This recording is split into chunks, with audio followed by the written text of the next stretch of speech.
The dog steps forward, plants himself against the table, and refuses to move, and everything shifts.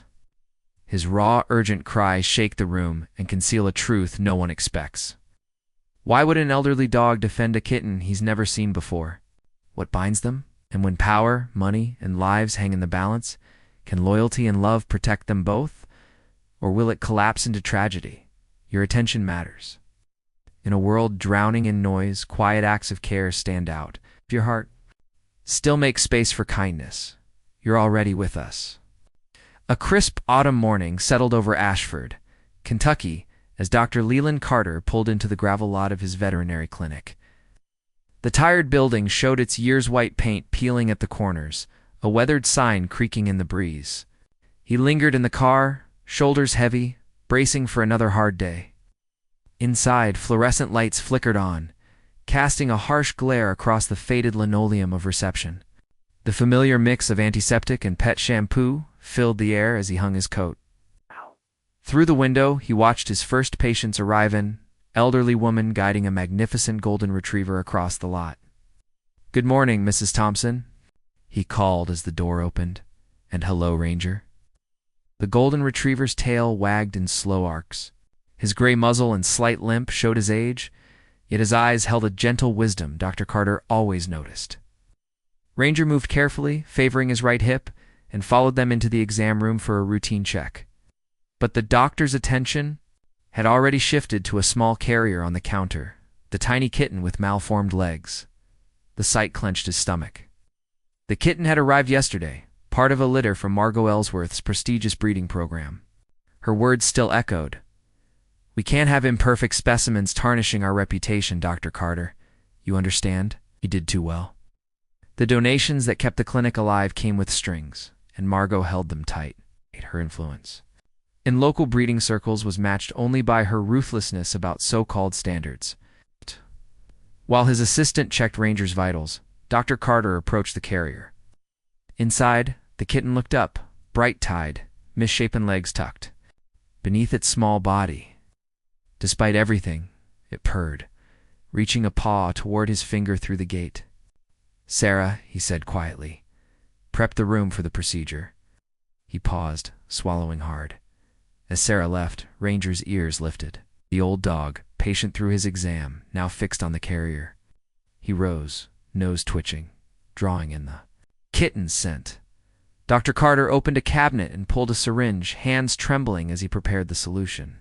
He told himself this was mercy, that a disabled life would be cruel, but the excuse rang hollow. Many merciful choices had he made to appease Margot?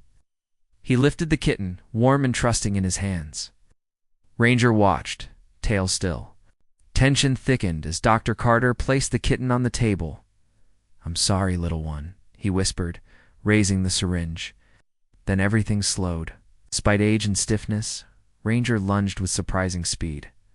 Mrs. Thompson's loose grip on the leash slipped. In an instant, the golden retriever wedged himself between doctor and kitten, body forming a shield. A low, unfamiliar growl vibrated in Ranger's throat. Not vicious, but resolute. His normally soft eyes burned with a fierce certainty that halted Dr. Carter mid-motion. Syringe suspended, man and dog locked eyes.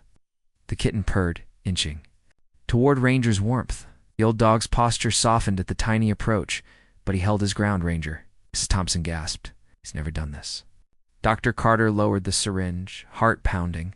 All his years, he'd never seen anything like it. The old dog's stance stirred something buried, a reminder of why he became a vet before debt and Margot's power bent his purpose. Ranger didn't blink, gaze fixed on the doctor. The message was unmistakable. This kitten would not die today. The weight of every compromise settled on Dr. Carter's shoulders, challenged by the clean, stubborn conviction of an aging dog's protective instinct. The exam room's silence shattered as Sarah rushed in at the commotion. "Doctor, what's going on?" "Stay back," he warned, syringe still in hand. Ranger's agitated. The growl deepened. Ranger curved his body around the kitten. Though his joints ached, his stance did not waver. His warm eyes now blazed with an intensity that stilled the room. "He's never acted this way," Mrs. Thompson repeated, wringing her hands. "He's always gentle. I don't understand. Nora Bellamy, arriving for her shift, paused in the doorway. As a vet tech, she'd seen plenty, but this felt different. Ranger's placement.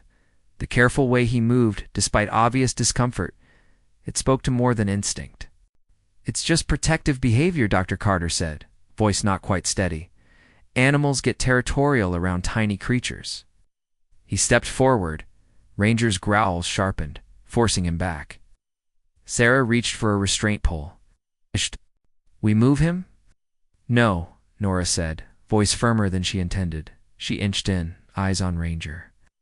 Look, he isn't being aggressive. He's telling us something. The kitten curled against Ranger's paw, purring audibly. Even as he guarded, Ranger's tail gave a small wag when the tiny head nuzzled him. This is ridiculous, Dr. Carter muttered, raking a hand through his thinning hair. We can't let an animal dictate medical decisions. Kittens. Condition with respect, Doctor, Nora said. Steadier now. We should pay attention. I've never seen such deliberate protection toward a cat he just met. Shh. Ranger's piercing whine cut the air as if to underline her point. The sound held so much feeling that Mrs. Thompson covered her mouth, eyes wet. Listen, Nora said softly, stepping closer. It's not agitation, not territorial. It's grief or memory, something deeper. Dr. Carter's professional mask slipped as he watched Ranger nudge the kitten, batted his muzzle with tiny paws, oblivious to its limitations. The old dog's gaze was intelligent and purposeful, harder to dismiss as just instinct.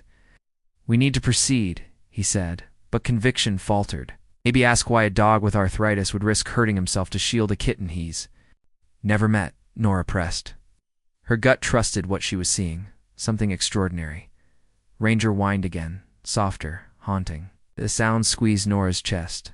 She watched him, despite discomfort, adjust his body to better block the kitten when Dr. Carter shifted. I've never seen this, Sarah whispered, lowering the pole. Ain't. Nora moved closer, studying details the way Ranger tracked every motion.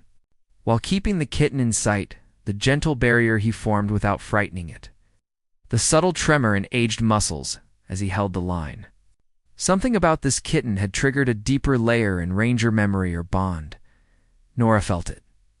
This wasn't random. She made a quiet promise. She would find out why. The kitten mewed, drawing Ranger's eyes. Tenderness, there strengthened. Her resolve. There was a story here. She would uncover it. Out. Tension grew as Dr. Carter straightened his coat, trying to regain control. Ms. Bellamy, we have protocols. Mrs. Ellsworth's instructions in these cases are clear. With respect, Nora replied, steadying herself.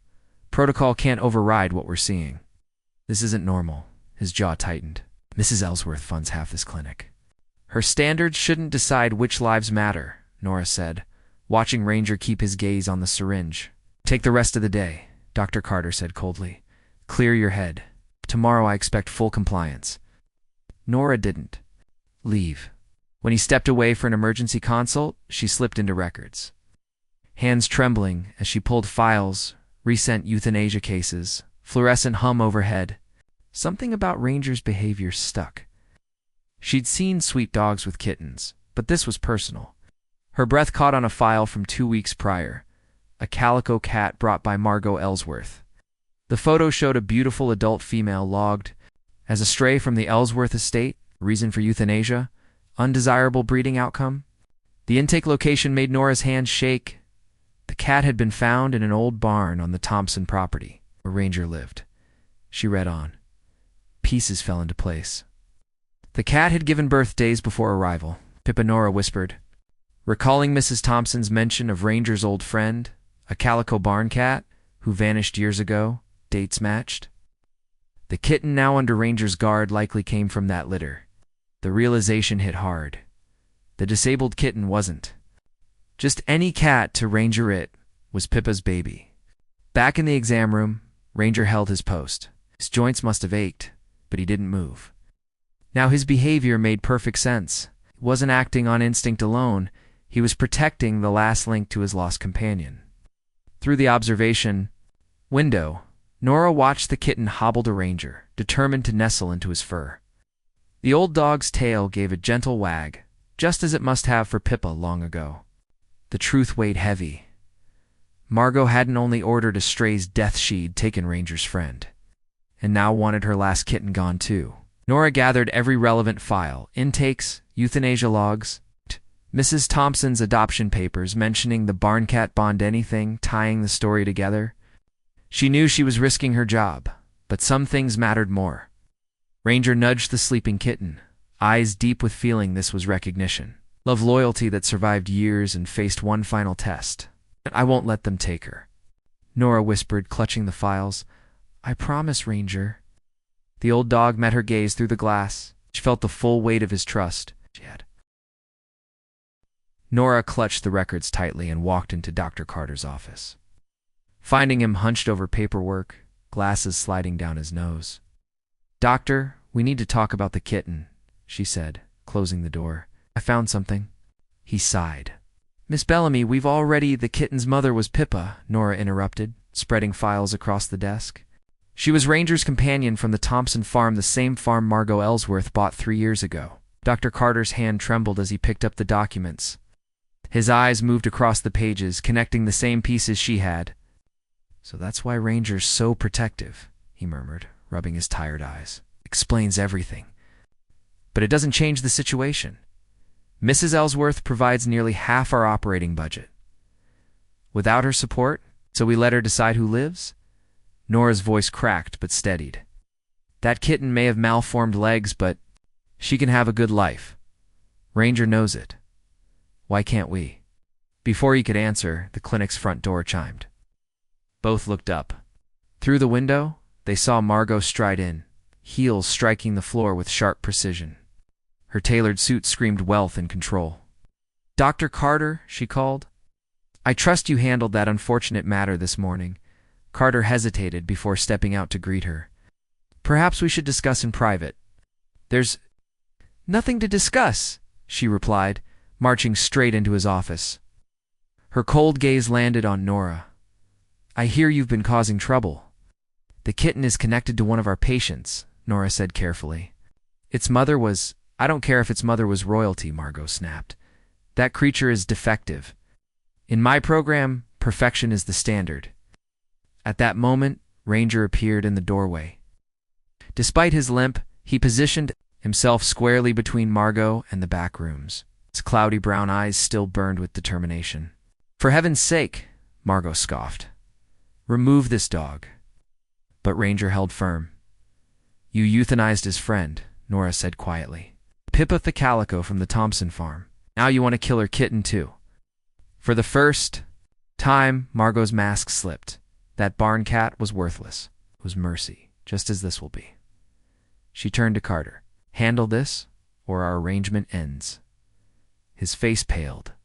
Years of compromise weighed heavily. At last he whispered, I'll prepare everything. Margot gave a curt nod and left the office. As soon as the door shut, Nora turned back. Please, doctor, you know this isn't right. He sank into his chair, looking older than ever.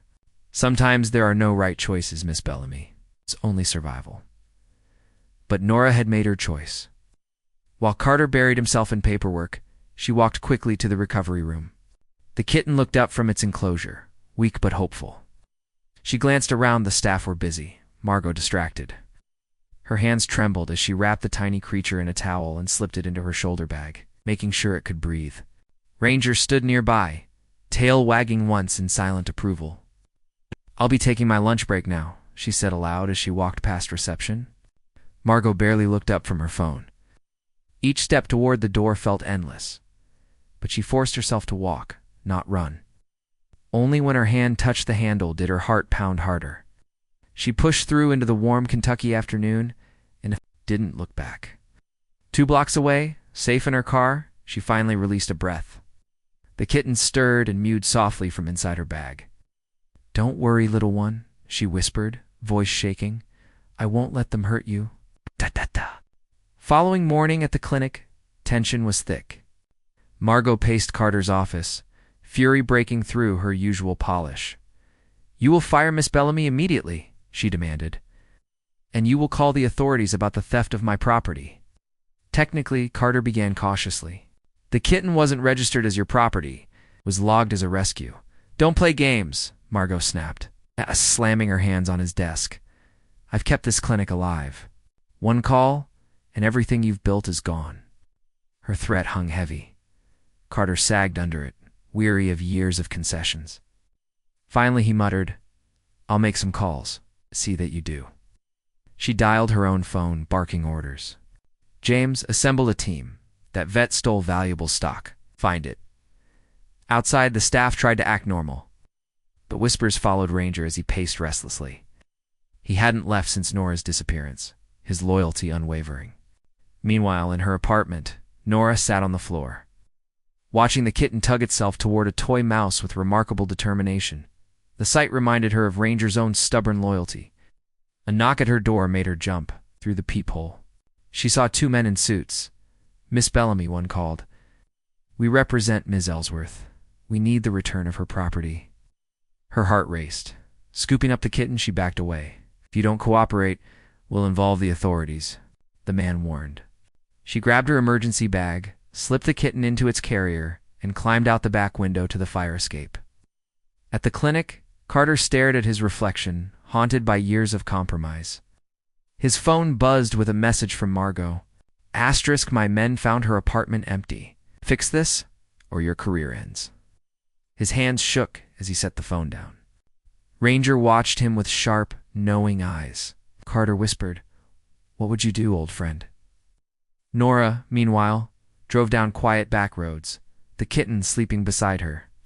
Her phone rang. It was Carter. His voice was tight. Nora Ellsworth. Has men searching. She's threatening everything I have. I'm sorry, Doctor, Nora replied softly. But you know what she did to Pippa wasn't right. This kitten deserves a chance. There was a pause. Be careful, he said finally.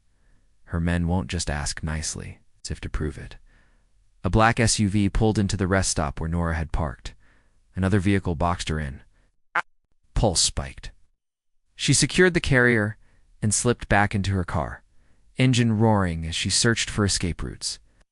Back at the clinic, Ranger barked sharply, alert and insistent. Despite his aching joints, he pressed toward the door. Carter recognized the urgency. Something was wrong. Ranger sensed it. Moments later, Margot swept into the office again, cold smile fixed. My men have found her. The kitten will be back soon, and then this can be resolved properly.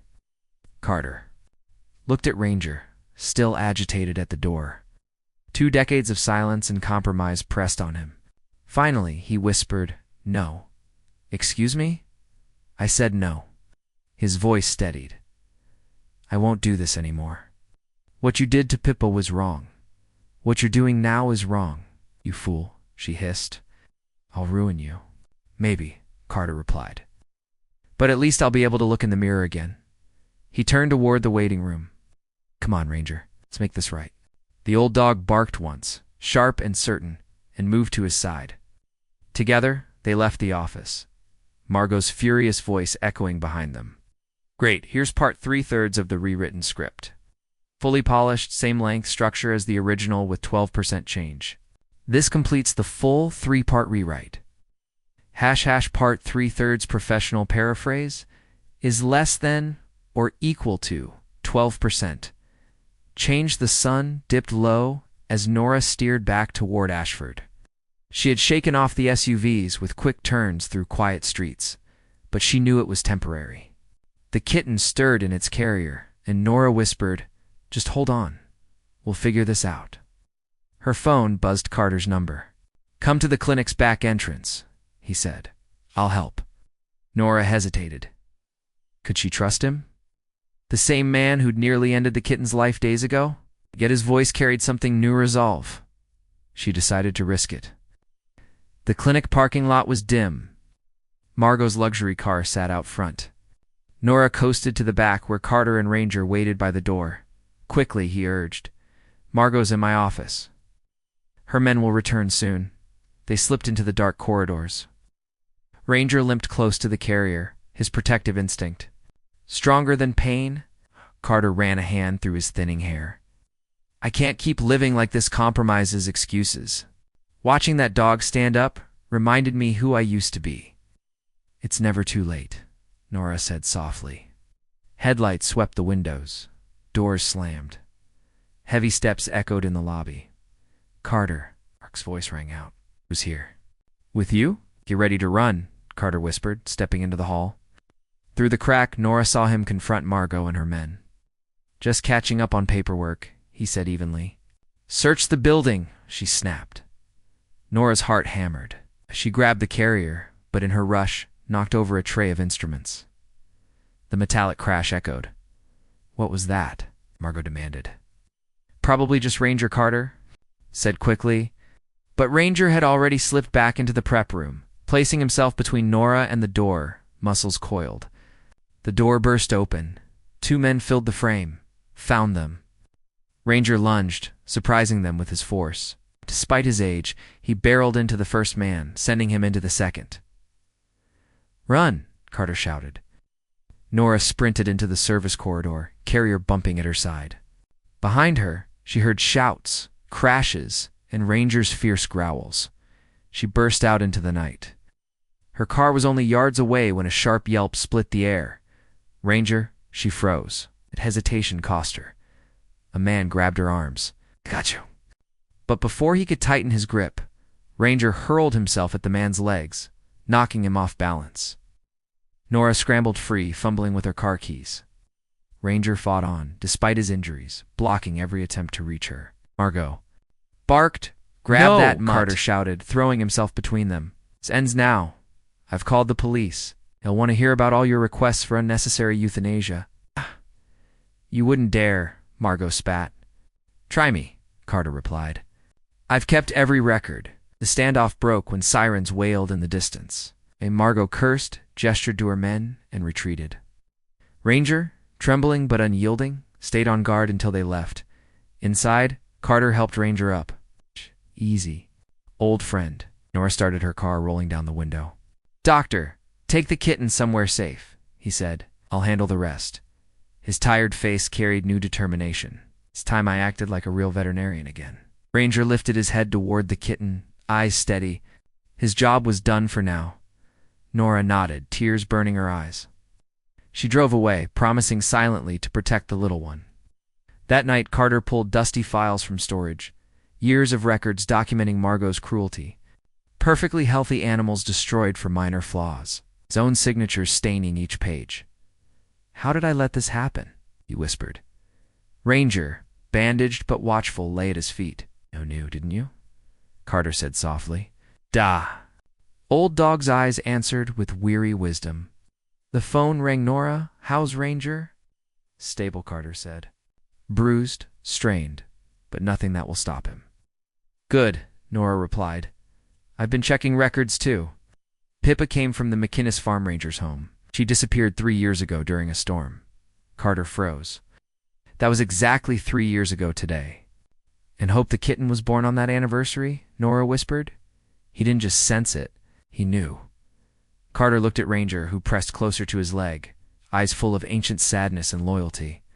It was meant to be, Carter murmured. The next morning, Carter and Nora spread documents across his desk. Ranger guarded the door. Hope curled beside him. Together, they built their case. Every time she brought in an imperfect animal, Carter said grimly, she demanded immediate euthanasia. No treatments. No adoption. And always right before her show competitions, Nora added. She erased any trace of imperfection.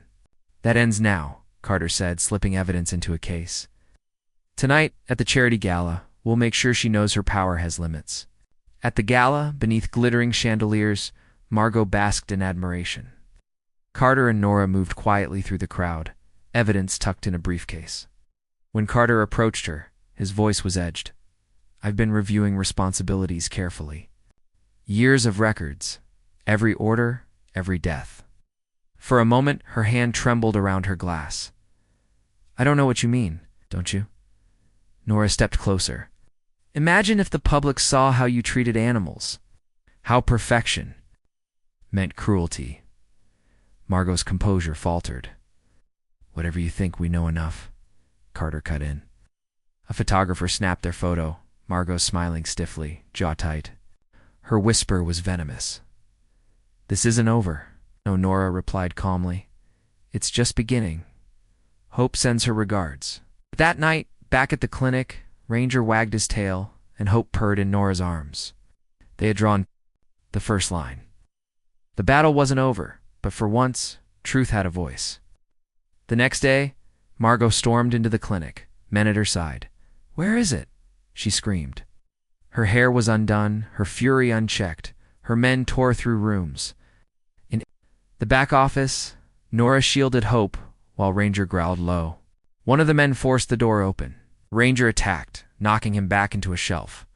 Chemicals spilled. A spark caught. Flames erupted. "Fire!" Carter shouted, racing for an extinguisher. Smoke spread quickly. Nora was trapped under fallen shelves, coughing hard. Ranger dragged at her sleeve, refusing to leave. Together, he and Carter freed her. "Hope!" she gasped. Ranger already found the carrier, nudging it from behind a cabinet as fire roared. Outside, sirens screamed. Reporters gathered. Carter emerged with Nora leaning on him, Ranger limping but carrying the carrier carefully in his jaws. Gasps rippled. Through the crowd at the site, Hope was safe. Margot tried to slip away, but Carter confronted her, holding a waterproof case of records. It's time everyone knew. Years of cruelty, every demand, every threat. Police surrounded her as reporters captured everything. Agos. Empire crumbled. Later, sitting on the ambulance steps, Nora stroked Hope, now sleeping. Ranger lay at her feet, his fur singed, body scarred, but spirit unbroken. Carter sat beside them.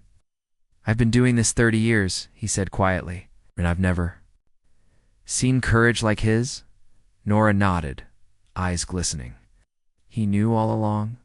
"Animals understand loyalty better than we do," Carter said. He looked younger now, free of years of fear. Time to rebuild, not just the clinic, but its soul. At Nora's home, Ranger settled beside Hope's new bed. His golden frame curled protectively around her. The kitten purred, one tiny paw resting against his muzzle. Ranger sighed, content. Had fulfilled his promise to Pippa, guarding her legacy. Love and loyalty had triumphed. And for Nora, Carter, and all who witnessed it, that truth would never be forgotten.